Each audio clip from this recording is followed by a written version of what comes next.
Muy buenas a todos y bienvenidos a un nuevo podcast de Origen Kinesis. Hoy hemos venido los tres y hemos venido a una ubicación muy especial, a una clínica referente a nivel nacional e internacional, y estamos hoy con Roberto Martín. ¿Qué tal, Roberto? Muy buenas. Un placer, chicos. ¿Qué tal? Bueno, pues Roberto es fisioterapeuta por la Universidad Europea, ha estudiado formación en osteopatía en Alcalá de Henares y bueno, es director de la clínica Ignition. Aparte se ha formado en Canadá, al menos contarás un poquito más acerca de tus formaciones, y es, entre otras cosas, experto en fisioterapia invasiva y muchas otras cosas, ¿no? Roberto, te quería hacer una primera pregunta, es, ahora que tienes dos clínicas, estamos en la sede de Pozuelo, que es espectacular, la gente no la conocemos. ¿Cómo has sido capaz de, teniendo dos clínicas, hacer que los fisioterapeutas que trabajan contigo y tu equipo trabajen de una manera similar a ti, ¿no? Que yo no me vaya a Getafe y me hagan una cosa totalmente diferente a la que me hacen aquí en Pozuelo. Sí, a ver, yo desde los inicios tuve las ideas muy claras en cuanto a eso, ¿no? Puede ser que en muchos centros de fisioterapia estén buscando la persona mejor formada, la que más experiencia tienen. Yo no pienso así, yo al revés, como tengo un concepto muy claro de lo que quiero que se haga en mis clínicas, yo suelo coger gente recién salida de la carrera o con poquita experiencia y les voy guiando yo un poco, aparte de las formaciones que tienen que ir realizando, yo mismo hago formaciones privadas a ellos dentro de la consulta para que cada vez se parezca más el tratamiento a lo que puedo hacer yo. Quiero decir con esto que el que venga a Ignition y le guste mi forma de trabajo, le va a gustar la forma de trabajo de cualquiera de mi equipo porque se han formado desde los inicios conmigo y pasan una fase previa, por decirlo de alguna manera, que algunos duran 6 meses, otros 8 meses, otros 1 año, depende del nivel del fisioterapeuta, en la que están conmigo dentro de la consulta, antes de empezar a ver pacientes.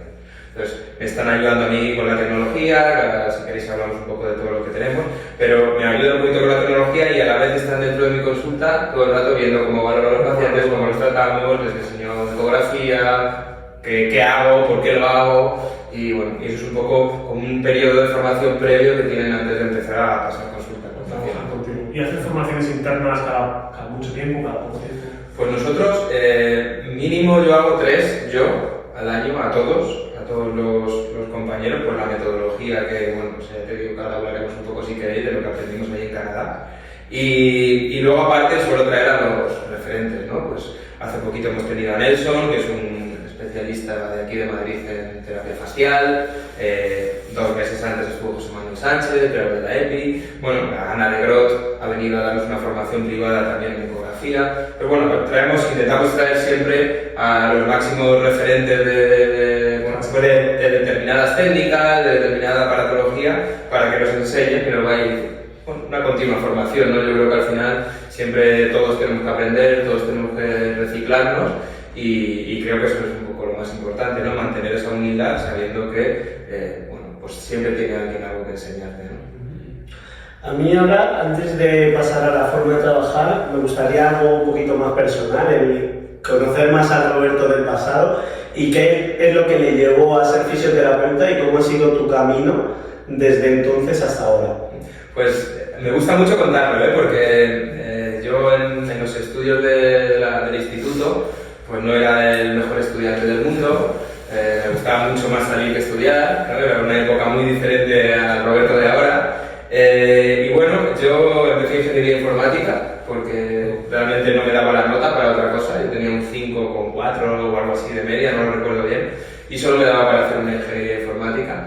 Y pues, con todo el respeto, yo cuando llegué allí a la primera clase, me puse los asientos de atrás, bueno, pues venía de esa época un poco más de macarra, por decirlo de alguna manera, ¿no? Me sentaba atrás y de repente se empiezan a sentar todos y tengo 4 o 5 filas por delante libres, ¿no? Y si el profesor se pone a dar clase y yo solo atrás, ¿no? Me sentía como un poquito perdido allí, ¿no? Y ya cuando el profesor se puso a escribir en la pizarra, a mí parecía una clase de chino más que de física, que me acuerdo era, ¿no?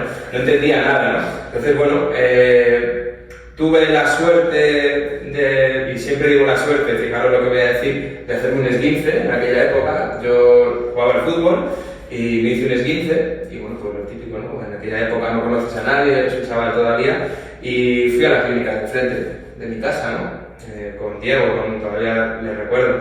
Y nada, le estábamos hablando un poquito de la Play, de a qué jugábamos, de no sé qué, y me dijo, joder, pues, ¿qué estudia? Digo, estoy empezando ingeniería informática, y me dijo, joder, pues, yo empecé ingeniería informática y mira dónde estoy, ¿no? Y ahí por eso hablo de suerte, una lesión de suerte, ¿no? Porque era una lesión leve y encima me encendió la bombilla dentro de mí, ¿no? Que dije, joder, a mí me gusta mucho el deporte, me gusta mucho ayudar a la gente, esto realmente yo creo que puede ser mi futuro, ¿no? Sí. Y bueno, pues al final lo comenté un poco en casa, ¿no? Tuve la suerte de que mis padres me pudieron ayudar a pagar una privada, ¿no? Una universidad europea, que para mí es de las que más nivel tienen en cuanto a nuestra formación de fisioterapeuta, por lo menos de base. Y nada, empecé en la Universidad Europea y bueno, pues allí ya cambió mucho mi vida. Allí casi tengo un 8 de media, que no lo había tenido en la vida en el instituto, ¿no? Al final era algo que me gustaba y que no me importaba estudiar y bueno, pues ahí fueron un poco mis inicios, ¿no? Qué bueno, qué bueno. Y luego acabaste la carrera y ¿por dónde tiraste? Porque me acuerdo hace un montón de años, nosotros cuando hacíamos la carrera todavía quedaba la época más osteopática, que todo el mundo parecía que era como fisio si no hacías osteopatía, luego llegó también la terapia invasiva, miofascial. ¿Tú cómo dijiste? Pues yo voy a tirar por esta rama, más deportiva. Yo, igual, también tuve suerte que yo ya en tercero de carrera estaba trabajando, la clínica donde hice las prácticas me contrataron para trabajar con la selección de balonmano, entonces ya empecé a meterme un poco en el mundillo del deporte, ¿no? La clínica donde yo trabajaba en aquel entonces también trabajaban con deportistas, ¿no? De mayor o menor nivel y bueno, pues un poco lo primero que hice fue un máster de fisioterapia deportiva, que al final, como todos sabemos, se dan muchas cosas, pero muy poco de todo, ¿no? Y yo creo que es interesante al principio para saber un poco por dónde tirar, ¿no? ¿Qué es lo que más te gusta? ¿Que te gusta más la terapia manual, la terapia invasiva? Que sepas todo el arco o todo el abanico de posibilidades que tienes y luego ya dirigirte, ¿no? Como bien dices, era aquella época en la que estaban empezando con la ecografía, se estaba empezando a conocer la punción seca. Cuando yo terminé, era todo un poco como todo muy nuevo eso, ¿no? Y la osteopatía era como la base, ¿no? En ese momento yo hice la formación después del máster de fisioterapia deportiva en osteopatía. A la vez que hacía el de osteopatía hice punción seca y ya empecé con los cursos de ecografía, ¿no? Y bueno, hasta ahí todo, eso fue un poco la manera de iniciarme, ¿no? Pero bueno, yo creo que hay una fisioterapia de Roberto Martín, que no me gusta hablar de mí en tercera persona, una fisioterapia mía de antes y después de conocer a Alejandro Lorriaga, que para mí es como un poco mi maestro, es un poco el que me dio la forma de entender el cuerpo, ¿no? Más allá de una técnica u otra, que es lo que yo siempre explico en mis cursos, sino entender cómo funciona el cuerpo, ¿no? Y entender pues que no solo es un síntoma, ¿no? Que es mucho más complejo que todo esto, ¿no? ¿Llevaba mucho como fisio cuando conociste a Lorena? ¿Hay una práctica clínica? Jolín, pues yo creo que como fisioterapeuta yo creo que hace ya no sé si 18 años o por ahí, más o menos, y Alejandro le conocería pues hace 8 años aproximadamente. Sí, yo al final fui de los primeros que tuve la suerte de conocerle y bueno, pues yo creo que con lo que hay que quedarse de Alejandro ya no solo es para mí, trabaja muy bien con las manos, entiende muy bien la fisioterapia invasiva, sino con el concepto, ¿no? La forma de trabajo que él tiene. Yo creo que luego ya puedes usar tú la técnica que mejor te funcione, lo que mejor te vaya a ti, pero entendiendo el concepto, la metodología suya, ¿no? Que ahora en nuestros cursos de Ignition Training un poco es lo que queremos dar a conocer, ¿no? A mí nunca me oiréis decir, no, esta técnica no sirve para nada, jamás diré eso, ¿no? Usa lo que quieras, pero entendiendo cuál es la causa del problema, ¿no? Que para mí un poco es la base de todo. ¿Y cómo consigue influirte tanto de llevar un tiempo trabajando, conoces a Alejandro, cambia tu metodología, ¿no? O tu percepción y transformas lo antiguo, lo adaptas a lo nuevo que has aprendido? Al final es una cuestión de adaptarse siempre, ¿no? Ir creando tu propia metodología.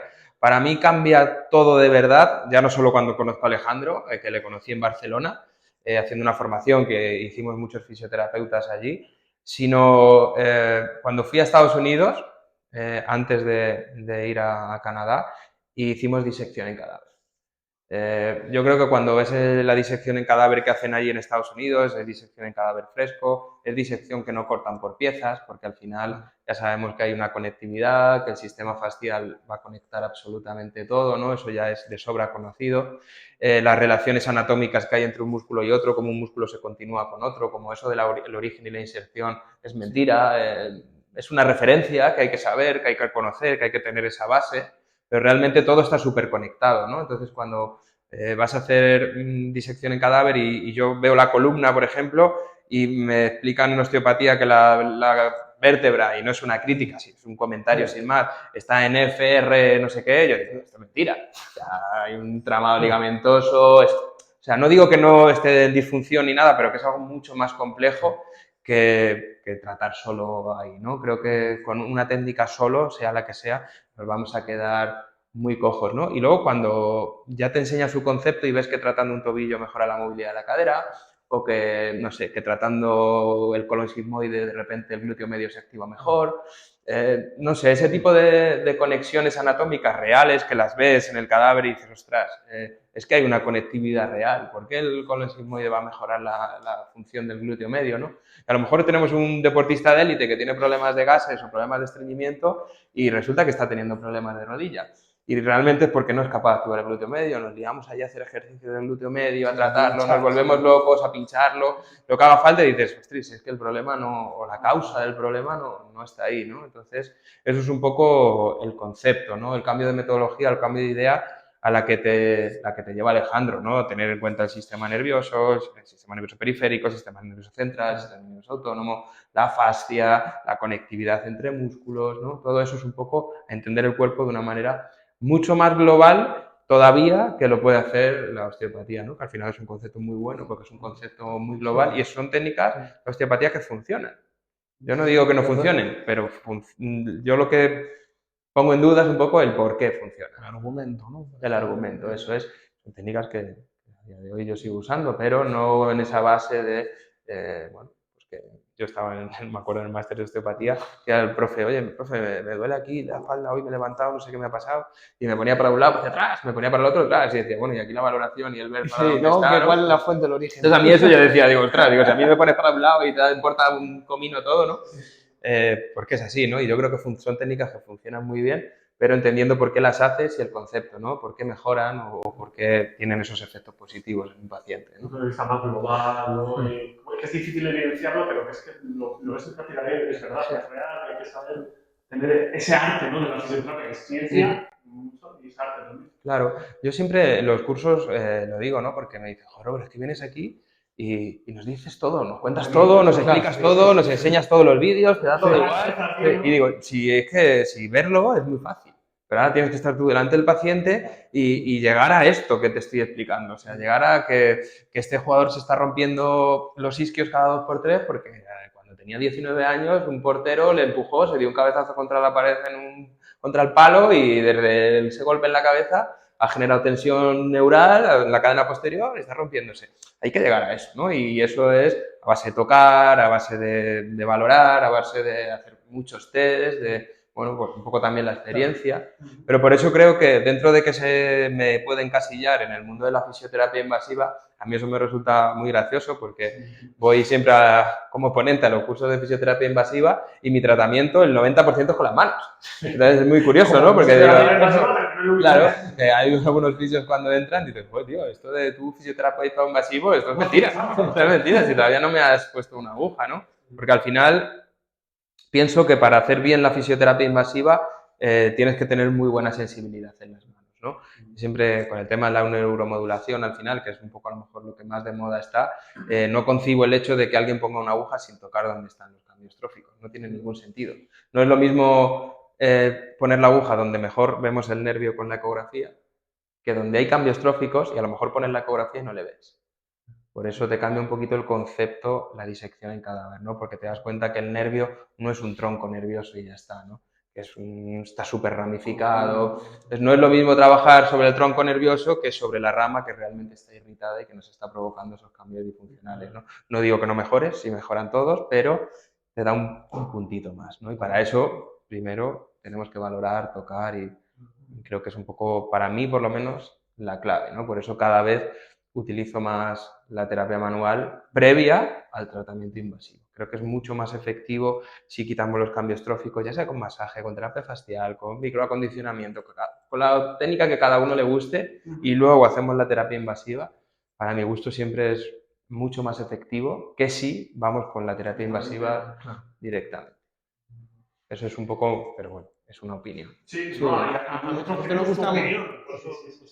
A mí es que ese concepto siempre me ha gustado mucho cómo se trabaja. Sí, ver el cambio trófico del tejido, esa tisotropía, hacer los CRT. Yo, mira, yo cuando una de los... Jolín, porque al final yo soy crítico de todo lo que aprendo, ¿no? Crítico, pero para mí, yo no salgo en las redes diciendo, mira, esto no funciona jamás. Pero yo empecé a probar, ¿no? Y cuando me empezaron a enseñar la neuromodulación y tal, decía, bueno, pues, joder, con deportistas de élite que por suerte trato, que vamos a hacer esto, vamos a meter el nervio obturador y vamos a volver a repetir los test neuromotores, a ver si, hostia, pues en el momento mejoran un montón. Vale, vente al ratito. Claro, Claro, vente al ratito, al día siguiente, a no sé qué, porque vas a hacer el test neuromotor y estaba exactamente igual. Eso no mejoraba, que era un poco, cuando empecé yo en mis inicios, la crítica o autocrítica, a lo mejor no lo hacía yo bien, que hacía yo con la osteopatía, ¿no? Vente, vamos a ver esta vértebra, está aquí, aquí, aquí, pum, muy bien, manipulado. Vente mañana.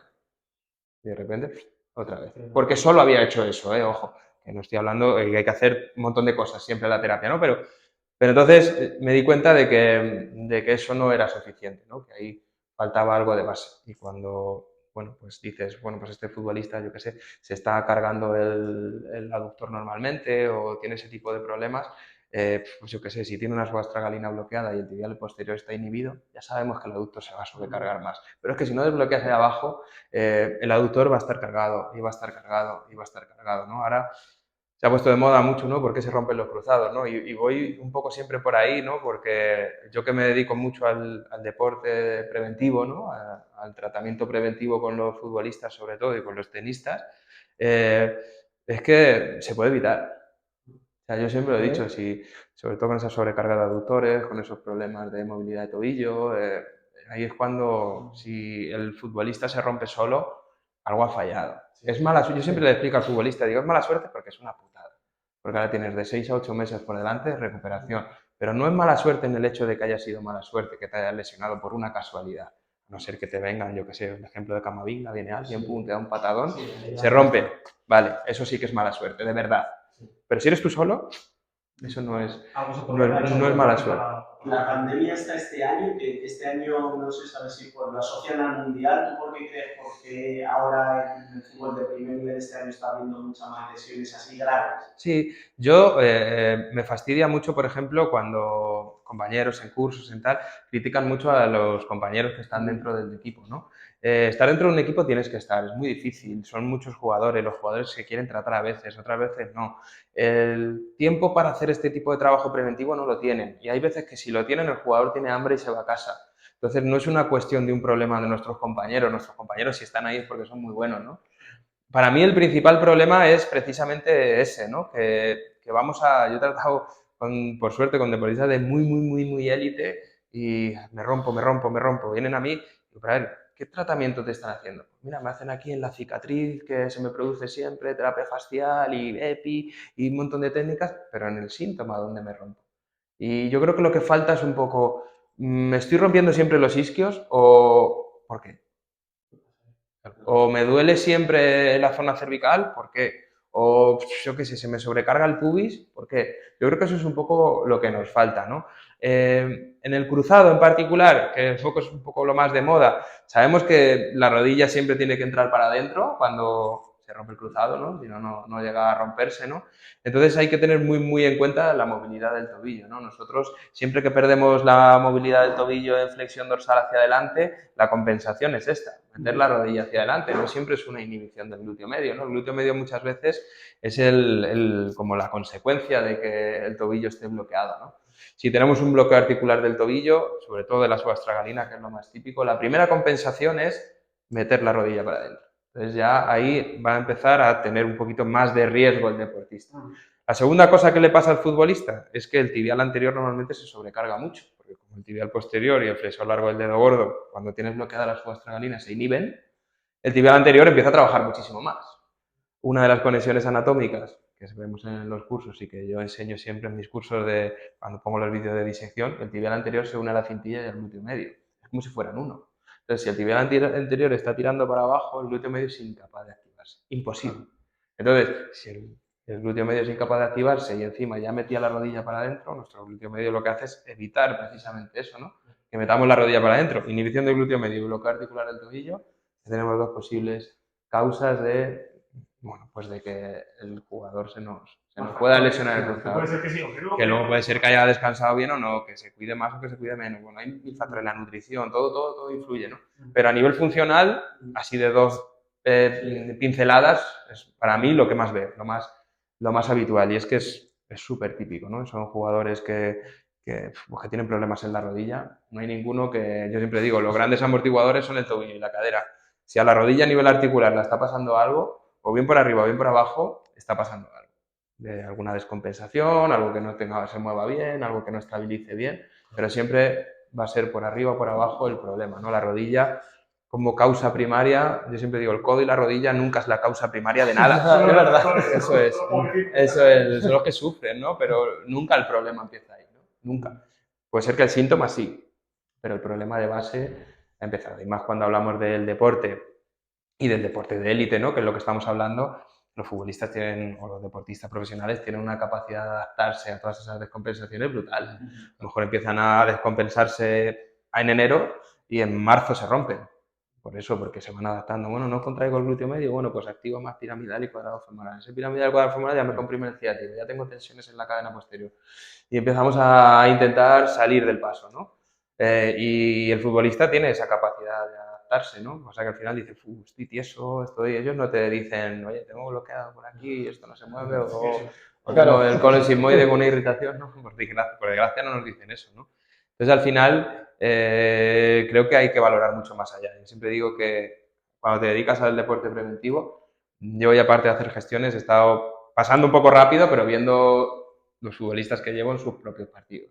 ¿Por qué? Porque en el entrenamiento nunca voy a saber qué pasa. Si ellos me lo dicen, porque por desgracia no puedo estar con ese entrenamiento, pero por lo menos el partido sí. ¿Le veo entero? No soy tan friki. Cuando se acerca, le doy rápido, cuando se acerca el balón, paro. Lo doy rápido, cuando se acerca, paro. Entonces eso es un poco la manera de verlo, ¿no? De analizarlo, ¿no? Yo creo que en un futuro habrá gente, que yo lo contrataría desde ya, que se dedique a eso, ¿no? Oye, yo llevo a este y a este. Necesito que me hagas un análisis del partido de este jugador y que me mandes a mí mis 20, 25 minutos, media hora de lo que le ha pasado, ¿no? Yo qué sé, el otro día le provocan un penalti a uno de los jugadores del Madrid que yo llevo, pues si le anda esa patada en el tobillo, yo sé que ese tobillo puede estar bloqueado. Si ese tobillo se bloquea, ya puedo empezar a tener descompensaciones en breve, ¿no? Entonces yo cuando llegue aquí a la consulta, lo primero que hago es ir a ver cómo está eso. Tiene mucha información que en otros pacientes que ya no tienen de su vida diaria. Eso es. Así es. Por eso una de las preguntas más comunes o que yo hago con más habitual, de las primeras de todas, es coméntame tus lesiones antiguas. Y de muchas no te acuerdas. Nosotros, digo, la gente del día a día, no nos acordamos de nuestras lesiones, ¿no? Pero para eso tienes que tocar. Porque luego el tocar, como te da mucha información, hostia, aquí hay un montón de tensión y esto no se mueve bien. Oye, ¿y aquí no has tenido ningún problema? Ah, bueno, sí, pues me caí de culo esquiando hace unos años, es verdad, ahora que lo dices. ¿No? Y al final eso genera mucha dependencia de ti, ¿no? Mucha adherencia al tratamiento, ¿no? Cuando dices, joder, perdonad la palabra, pero este cabrón me ha dicho lo que me pasó sin yo decirle nada, ¿no? Y es con lo que se quedan muchas veces. Sí, claro. Hace poquito que me pasaba con una tenista profesional, ¿no? Dice, ¿tú cómo sabes que tengo bases? Y bueno, pues porque te pongo la mano en la tripa, defendiendo de los cambios tróficos, la tensión que pueda haber en el sistema visceral, pues yo sé que tienes bases. Y me estás diciendo que, joder, que tu cadera, por mucho que te traten el psoas, no mejora, ¿no? Y un poco, bueno, pues eso es lo que tenemos que intentar, es ser adivinos de lo que les ha pasado en el pasado, eso es. Y para eso tienes que tocar. Yo es que en mis valoraciones, yo no concibo que un paciente no venga con el tobillo, a no ser que sea una lesión aguda, con un dolor en la articulación del tobillo, con un dolor en la rodilla, con tal, y dejarle en pantalón corto. Y no, la camiseta quédatela y quédate. No. Es mucho más complejo, ¿no? El sistema, el ATM, el cráneo, al final. Yo valoro un poco, sobre todo en esas primeras sesiones, valoro todo, ¿no?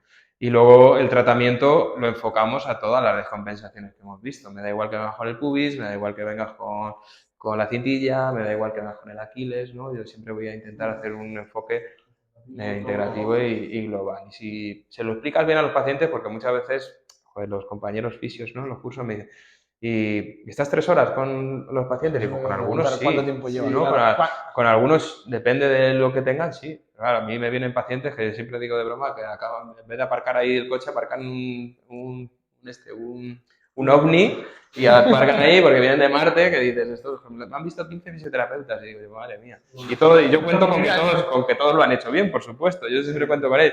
Y digo, bueno, pues con un tipo de paciente de ese tipo, no, a lo mejor con el paciente del día a día no tanto, ¿no? Pero si te vienen casos en los que ya han pasado por diferentes compañeros, que llevan mucho tiempo con lesiones, que ya es un caso un poco más subagudo crónico, ¿no? Entiendo que o reseteas el sistema nervioso y quitas todas esas descompensaciones o es complicado, ¿no?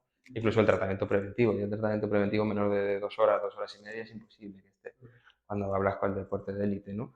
Un tratamiento preventivo, yo quiero quitarme todo. ¿Qué me le quito? Hoy desbloqueo el tobillo y le trato hasta la rodilla y, bueno, y el resto de cosas, ¿no? ¿Cómo controlo eso, no? Tienes que resetear un poquito todo para que realmente haya una mejoría. Y luego ya en sesiones posteriores ir más al síntoma.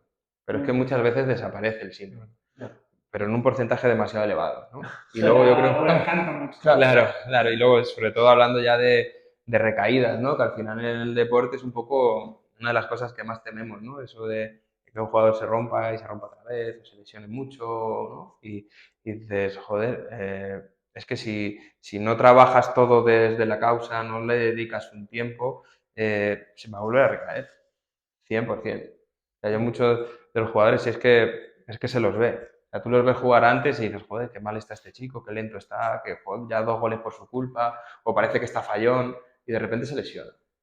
Y eso no es casualidad, ¿no? Él se ve que no está bien, pero no te lo sabe explicar, ¿no? Y o le dedicas un tiempo e intentas analizar el caso en particular del jugador o es complicado, ¿no? Yo te digo que hay muchos factores que influyen. Yo he estado, como viajo mucho, durmiendo en casa de jugadores y yo me voy acá a la cama y a las 3 de la mañana le escuchas que se está acostando de jugar a la Play o cosas que son incontrolables, ¿no? No sabes si bebe alcohol o no, no sabes si se fuma una cachimba por la tarde o no. Hay cosas que son incontrolables, pero bueno, por lo menos todo lo que está dentro de bueno, pues nuestras posibilidades, pues que lo tengamos controlado, ¿no? Y creo que eso es un poco, yo creo, el cambio de concepto que poco a poco se irá introduciendo en la fisioterapia, ¿no? Es decir, no, yo tengo 3 ecógrafos en cada clínica, me da igual, yo la ecografía no la meto hasta casi estoy acabando la sesión. A no ser que sea una lesión aguda, estamos hablando de lo subagudo, de lo del día a día, ¿no? Sí. Entonces dices, bueno, vamos a intentar ver un poco por qué te está pasando todo esto, se lo explicas al paciente un poco por qué le está pasando, vamos a trabajar sobre esto y luego no te preocupes que yo al final voy a hacer la ecografía. Porque si tiendes a hacer la ecografía, como a mí me ha pasado al principio, vas a ir a saco. Porque tienes, claro, vas a ver algo, claro que vas a ver algo, ¿no? Cuando tenemos ya tenemos cierto nivel de ecografía, si hay un dolor, lo normal es que se ve algo, ¿no? Pero yo siempre digo en los cursos, ¿cuántos tendones has pinchado sin ver nada?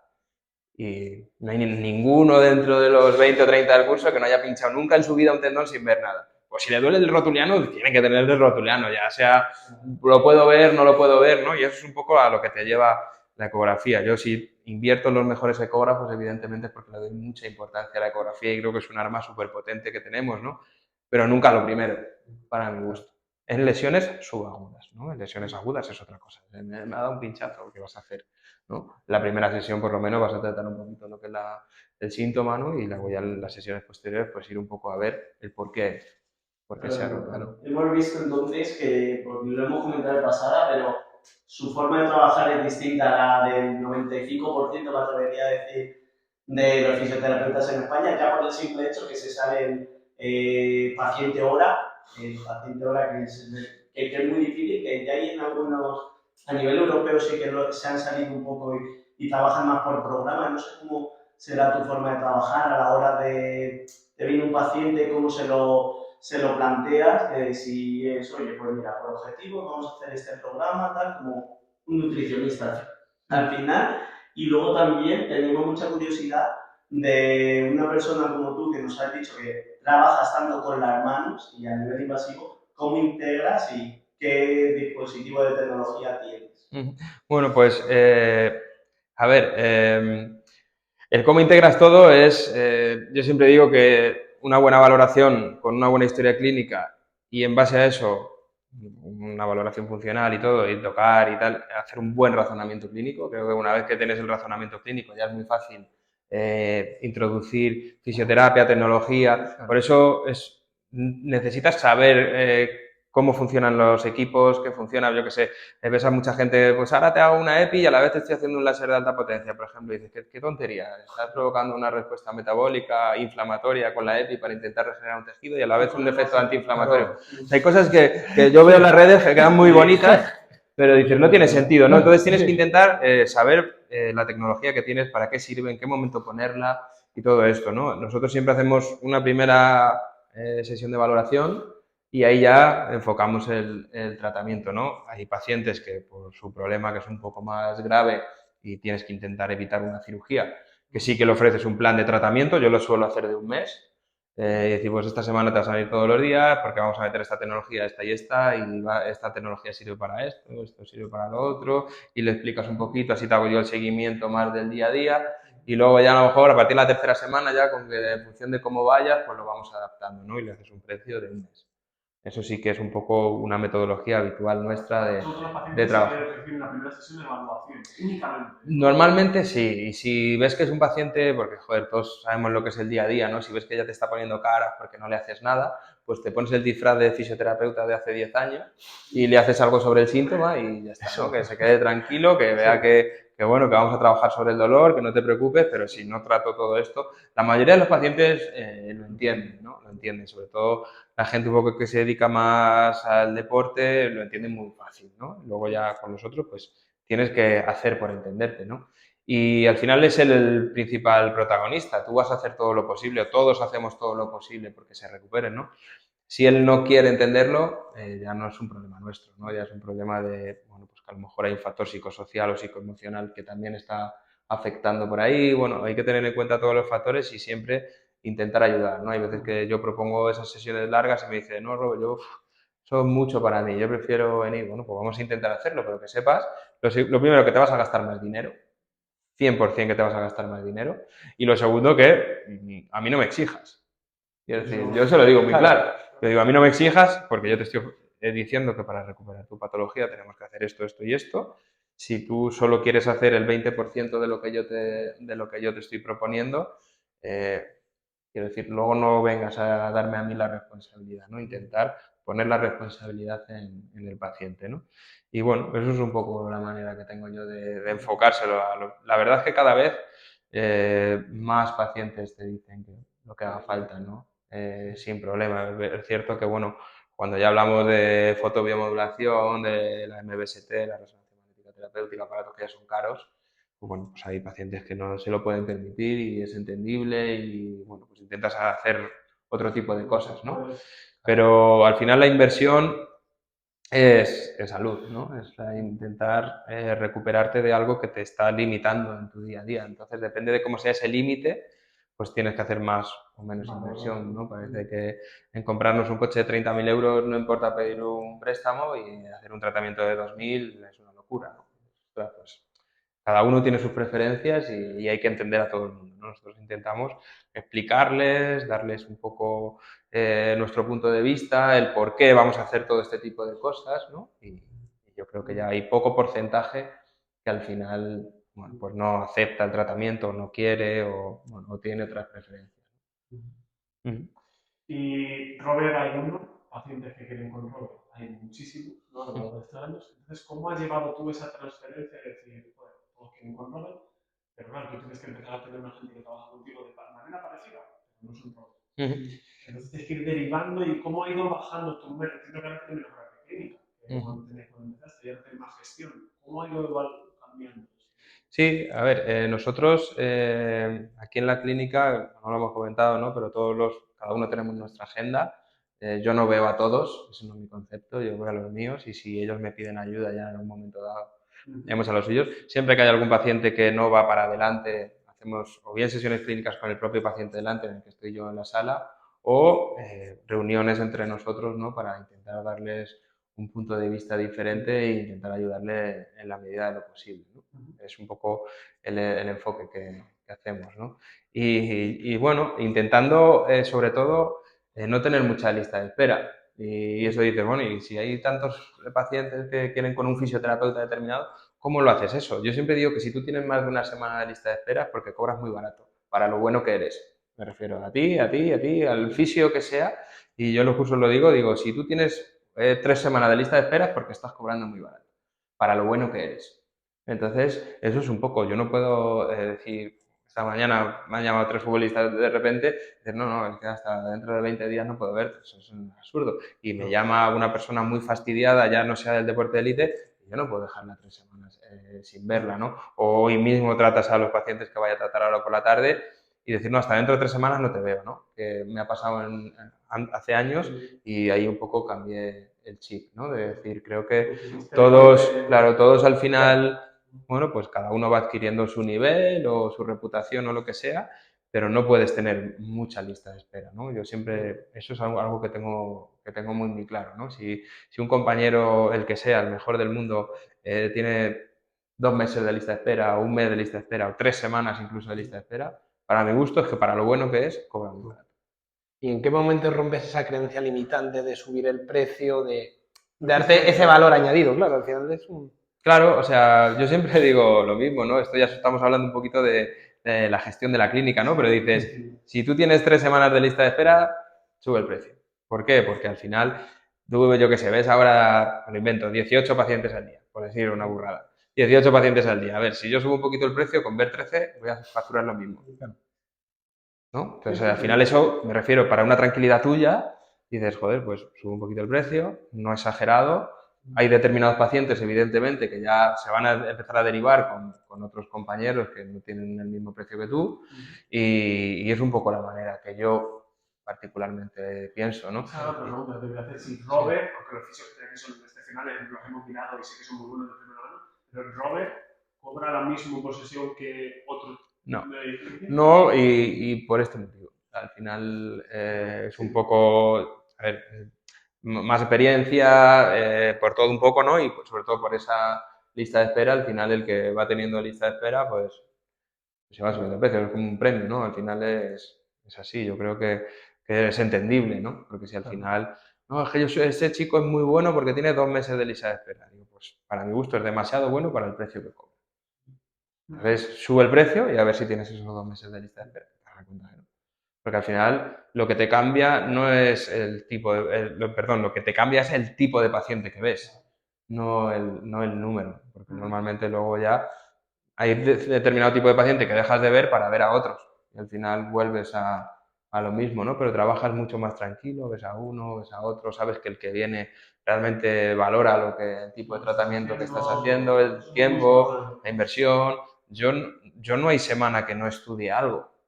Entonces, o que me lea artículos, o que mire cursos antiguos porque hay algún paciente que no mejora y tengo que mirar no sé qué técnica que me acuerdo, ecografía, lo que sea, libros. Entonces, es un tiempo extra, aparte del de la clínica, que estás invirtiendo, ¿no? Y esa inversión en tiempo, Alejandro decía esto muchas veces, ¿no? Si yo el tratamiento te lo regalo. Si yo lo que te cobro es por mi tiempo, ¿no? A mí es una frase que me gustaba mucho. Mi tiempo, no solo contigo, sino el que yo he invertido en formarme para recuperarte, ¿no? Y es que es así, realmente es como yo lo veo, ¿no? Si tú quieres hacer una atención buena con un paciente, no le puedes ver hoy y decir que la semana que viene no le puedes volver a ver. Yo eso no lo concibo. O sea, y si lo están haciendo, y vuelvo a decir que es mi opinión, creo que no es un tratamiento correcto. Yo creo que a cualquiera que le preguntes, que dice, no, es que veo un paciente y hasta dentro de 3 semanas no puedo verle porque es que no tengo hueco. Que te diga que eso es un tratamiento bueno. Otra cosa es que no tenga manera de hacerlo, que no se atreva a subir el precio, lo que sea, pero él sabe que no es lo que debería hacer en el 98% de los casos. Y una pregunta es, que es algo que le gusta un montón a todos los que escuchan podcast, es ¿cómo sería un día en tu vida?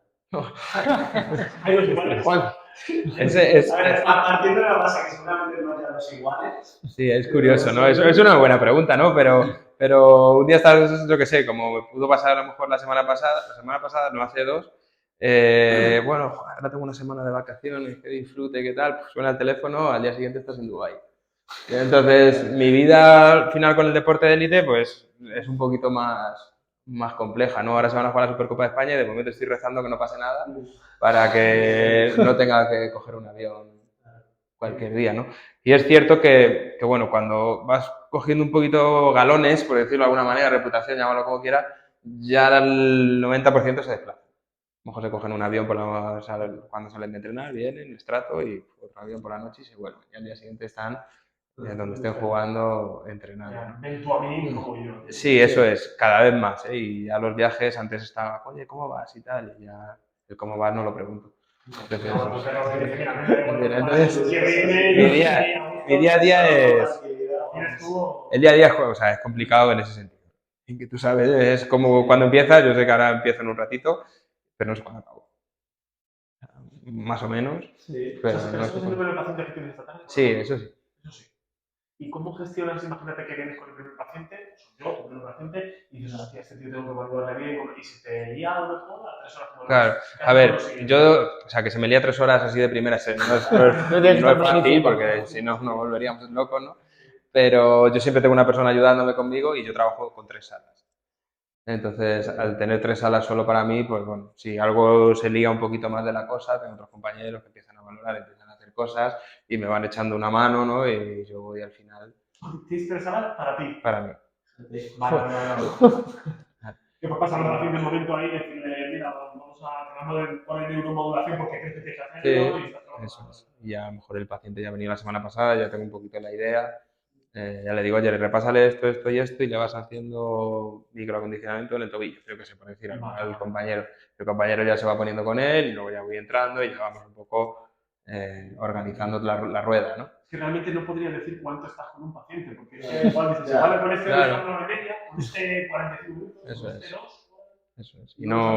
Y no lo sabes. No lo sabes, pero... Lo que crees conveniente, sabes que tienes una parte a casa, claro. Y tu vida, ¿no? Sí, pero una vez que coges el concepto de valorar, saber lo que tienes que hacer y tienes tus ideas claras, más o menos sabes el tiempo que te va a llevar cada uno. Cuando es nuevo, valoras, explicas. Si es el paciente un poco más exigente que quiere que le hagas lo que hemos dicho, me disfrazo de fisio antiguo y voy al síntoma.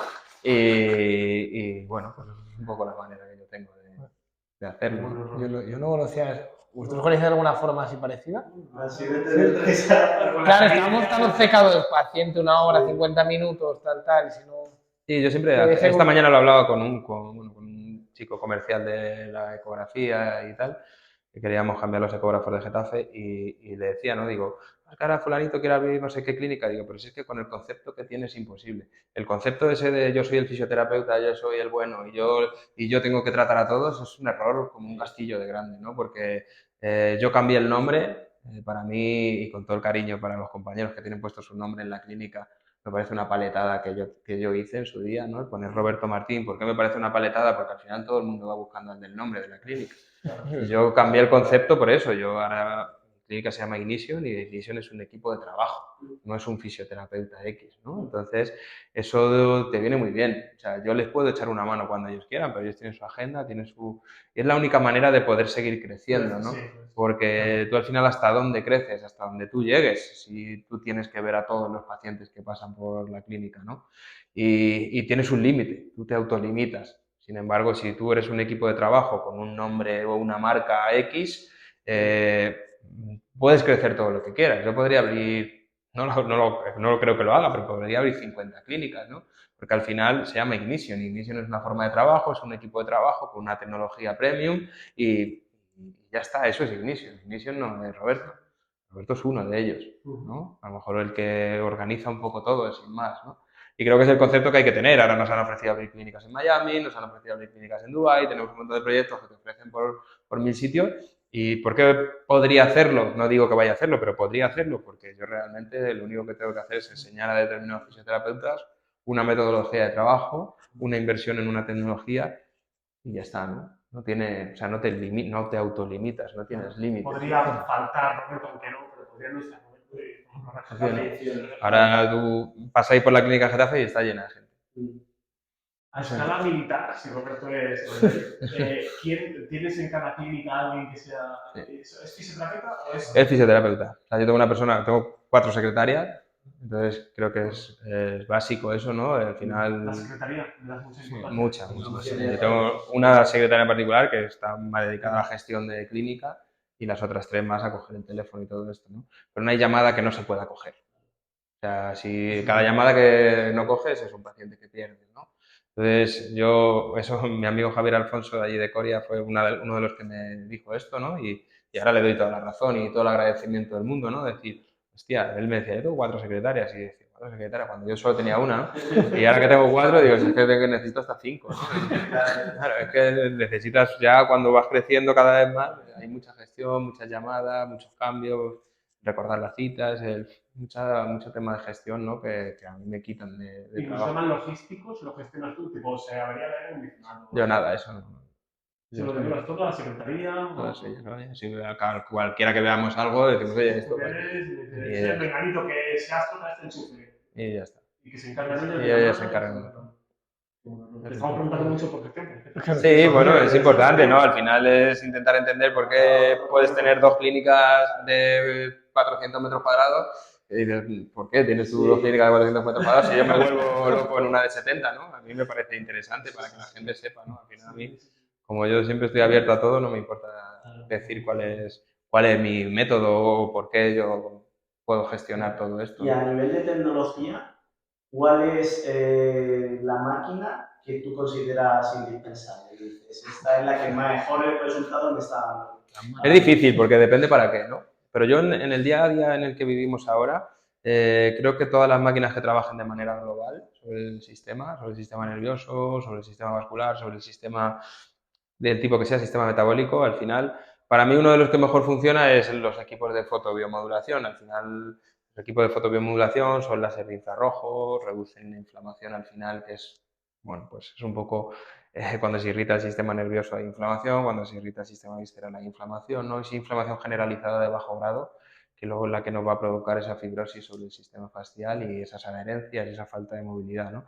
Entonces, todos los equipos que trabajen a nivel global para mí son clave. La fotobiomodulación encima que trabaja sobre el sistema nervioso simpático, que ya sabemos que controla parte del sistema emocional y ese estrés y todo esto, pues hay pacientes que vienen, les valoro y digo, tú estás con cariño, tú estás tarado, tío. Lo primero que tengo que hacerte es meterte en el equipo de fotobiomodulación porque necesito que tu sistema nervioso simpático se relaje, mejorar tu sistema de defensa y ahí ya que la terapia funcione, porque si no, no va a funcionar, ¿no? Eso es un poco lo que hablábamos, ¿no? Del enfoque, de cuándo pones cada máquina, pero sobre todo las que funcionan a nivel global, la cámara hiperbárica, el Novotor, todo este tipo de tecnología ya que cada vez trabaja más sobre todo el cuerpo, creo que es la clave.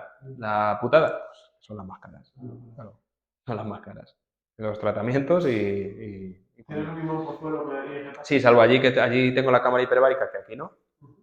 Y la resonancia magnética terapéutica, sin embargo, la tengo aquí y allí. Pero puedes derivar pacientes. Sí. No hace falta. No hace falta. De momento nos estamos apañando.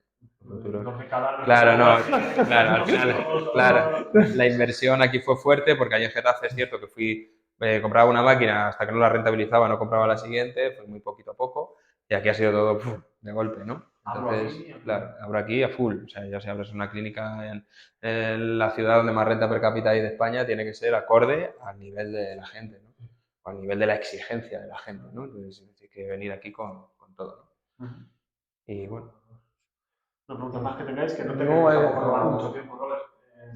La verdad que ha sido un placer. Sí, vamos. Para mí, la mejor entrevista. Sí. Hombre, la más diferente segura. La más diferente segura. Mira que hemos estado con gente buena como José Luis, Víctor, etcétera, pero nos gusta eso, que dentro de la fisioterapia haya tanta diferencia a la forma de trabajar y que aparentemente todas van bien, por lo que estamos viendo y... Claro, yo siempre digo que, y por eso lo decía antes, ¿no? En nuestros cursos, sí, explicas 2 tipos de técnicas, explicas el microcondicionamiento y explicas la neuromodulación, ¿vale? Sí, pero porque tienes que explicar algo.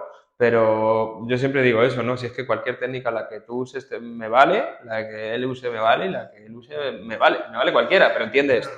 Claro, entiende cómo funciona esto, ¿no? Y ahí enseñamos los vídeos de disección y ahí dices, la gente dice, joder, es que ojalá fuera tan fácil. Es cierto que luego yo hablo con ellos al tiempo y todos van volviendo a... ¿Por qué? Porque es muy difícil. Yo siempre digo, es que la fisioterapia es muy difícil. Sí, claro, entonces tú te vas a lo fácil, vale, pero que sepas que no es fácil. O Y ahí te vas a tratar, claro, vas a tratar a Paqui todas las semanas del cuello. En vez de buscar cuál es el problema de base que tiene. Pero eso acaba frustrando luego, ¿no? Sí, Siempre ver te a mí cansa. se me pasa. Te cansa, porque al final vas a ver el paciente del día a día, el que le pasa algo de manera aguda. No vas a ver pacientes ya con problemas un poquito más subagudos, más de razonamiento, ¿no? Y para los que nos están escuchando, Robert, formaciones que hagáis en Ignition, privadas, para particulares que quieren formarse contigo, ¿cómo lo hacéis? Sí, nosotros ahora estamos delegando con la clínica de allí de Zalla, del País Vasco, que es la que nos está organizando todo, con Joseba Alonso. Es un poco el que nos organiza los cursos. Ahora, a finales de febrero, creo que es el 24, por ahí cae el fin de semana de febrero, que es jueves, viernes, sábado y domingo, tenemos la formación del curso de metodología, ¿no? En el que enseñamos la neurofisiología con Agustín, que da gusto escucharle, ¿no? El entender qué hacemos con cada técnica y por qué, creo que es la base de todo. Explicamos la valoración, el razonamiento clínico, por supuesto, la valoración que yo hago en el día a día. Enseñamos todos los vídeos de disección en cadáver y luego hacemos microcondicionamiento como terapia manual, que es la técnica que utiliza Alejandro, y la neuromodulación invasiva. Y eso es un poco lo que vamos a dar. Ahora lo hacemos un poquito más intensivo porque hemos visto que la gente organizarse 2 fines de semana es más complejo. Lo hacemos de jueves por la tarde o domingo y yo soy muy americano. O sea, como quiero que dé tiempo a todo, ni descanso, ni me voy a fumar un cigarro, ni... O sea, ahí es a full. Dejarlo con la total. Al full. Eso es tú salte a tomar un café cuando quieras, tú tómate el bocadillo que has traído, tú vete a hacer pis si quieres, pero yo voy a seguir. Una formación que me gusta, súper intensivo. No me quiero ir. Claro. Esto que acaba luego cansado, pero dices, pero has aprendido. Claro. Y bueno, al final lo único que yo siempre permito que se me grabe, que a mí eso me da exactamente igual. Lo único que por respeto y por contrato no puedo permitir que graben los vídeos de disección, porque al final son personas que han donado su cuerpo y eso es lo único que no se permite, pero las técnicas, el verme, el escucharme hablar, a mí eso me da igual. Me pueden grabar cuando quieran, las preguntas que sean. Lo que siempre digo, no me digas cómo trato esto. Porque no lo sé, no porque no te lo quiera decir. Porque al final llega siempre las últimas preguntas del curso. Ostras, Robert, yo tengo un paciente con tendinitis reumatóide, ¿tú cómo la tratas? ¿Qué la harías, no? Es que no lo sé. Digo, no has entendido nada, ¿no? No has entendido nada. Todo lo que he dicho durante todo el fin de semana no te has enterado de nada. Eso es así, ¿no? Por eso, joder, no hay protocolos, ¿no? Yo cuando dicen el protocolo para... A mí me empieza a entrar sudor frío cuando escucho lo de los protocolos, ¿no? Porque para mí no existen. No existen, eso depende de la valoración, depende del paciente, no voy a tratar ninguna patología o casi ninguna igual. No es tan difícil evidenciar el tipo de tratamiento como que hace Robert o un tipo de tratamiento así, porque es muy complicado evidenciarlo porque no... Claro. Y eso que, sobre todo a nivel del sistema facial, que es lo que más trabajamos, a nivel manual, ya hay muchísima evidencia, ¿no? Antes parecía que el sistema facial era todo los Reyes Magos y ahora realmente hay muchísima evidencia de lo que hacemos con la terapia facial y de cómo influimos sobre ese tejido tan importante, ¿no? Entonces, bueno. Pues nada, entonces para febrero y sacaréis más ediciones. Sí, seguro. Yo al final es que tampoco tengo mucho tiempo, como mucho 2 ediciones sacamos al año y sí que recomendamos hacer primero ese curso para luego entender cuando hacemos el curso de prevención de lesiones y mejora del rendimiento en el deportista de élite. Porque ese es un curso que ya sí que llevan pacientes reales, sin lesión, y los tratamos en directo. Un golfista, un jugador de baloncesto, un jugador de pádel, todo un poco, hacemos la valoración y yo le trato en directo delante de la gente, ¿no? Para entender lo que yo hago con los deportistas. Alejandro, que también se un paciente... Eso es. Lo que pasa es que Alejandro lo hace con patología. Yo es la parte que yo hago de prevención de lesiones y mejora el rendimiento. Un paciente que no tiene nada y tú tienes que hacer que mejore, ¿no? Que me refiero que cuando salga al campo los periodistas digan, uy, este tío cómo está, ¿no? Fíjate, es que eso... Y es donde más se paga. Quiero decir, luego ya es muy americano eso, ¿no? Y es cuando te das mucho valor. ¿También en el norte lo haces esa formación? Sí. Y a través de Ignition en la página web pueden... A través de Ignition Training, sí, lo pueden hacer. Creo, es que ahora mismo no me acuerdo cómo es el correo electrónico, pero bueno, si no, a través de las redes sociales. Lo dejaremos luego. Me escriben a mí en Ignition, que yo suelo estar, aunque no llevo yo las redes directamente, pero suelo estar más o menos pendiente por si surgen estas cosas. Me pueden escribir por las redes, yo les paso el correo y les pasan toda la información, ¿no? Pero es un poco la base, es lo que os he comentado antes, ¿no? El primer curso que vemos todo eso que hemos hablado hace un momento y en el segundo curso es ya pacientes reales, pero sin síntomas, ¿no? Para trabajar y cada uno de un deporte, ¿no? Cada uno de un deporte. el trabajar con pacientes reales, con patología, de momento no lo hemos hecho, aunque Joseba siempre está detrás de mí, que haga con otros compañeros, ¿no? O esos face to face que dicen, ¿no? De hacer con otros compis, Que tratar a mí pacientes. me sorprende que no ocultas nada. O sea, tú lo muestras todo, pero luego al final muchas veces pues hace una idea de cómo se trata en el deporte de alto rendimiento, tú lo enseñas todo. Si es que o sea, si lo difícil no es, o sea, si las técnicas es muy fácil. Ya. O sea, si yo digo, si lo que enseñarte a hacer la técnica, aprendes, con que tengas un pelín de nivel, un pelín, no mucho, ya vas a saber hacerlo todo enseguida, ¿no? El problema es llegar a este razonamiento clínico. Eso es lo difícil. Yo te voy a dar todas las herramientas, ojalá y llegues, pero eso es lo difícil, ¿no? Que yo, mis compañeros, ya algunos 15 años conmigo, y me dicen, cabrón, pero es que ¿cómo ha llegado a eso? Digo, pues porque estoy todos los días estudiando, todos los días mirando, los vídeos de disección los he visto 40 veces, ¿no? Y intentas darle un enfoque. ¿Nunca has querido dedicarte más a la docencia universitaria? ¿Eso no te gusta? ¿Te gusta la clínica? A ver, a mí es que me gusta mucho mi trabajo. Entonces, la docencia, a ver, la docencia a mí me encanta. Me encanta, ¿no? Y como fisioterapeutas súper de élite van a verte, ¿no? Y cuando acaban dicen, hostia, qué interesante esto, ¿no? O vas a dar una charla, yo qué sé, como en el congreso este que ha habido de la tecnología y todo esto que ha habido en el IFEM hace poco, ¿no? Das una charla sobre la VACU y el concepto que tú le das, hasta el propio creador de la VACU dice, oye, tú puedes venir a dar una charla a Alemania. Dice, porque nosotros no utilizábamos la VACU para lo que tú la estás usando, ¿no? Y me parece súper interesante esto de la información de bajo grado, que nosotros no teníamos ni idea. Y entonces, bueno, que referentes internacionales, por lo menos tengan curiosidad en saber lo que hacen, ¿no? Me parece interesante, ¿no? Me parece guay. ¿Alguna pregunta más tenéis? No, yo vamos, no debería liarle más. Libre, que Sí. bastante tienes. Vamos a meter a esta Oye, mañana. un placer.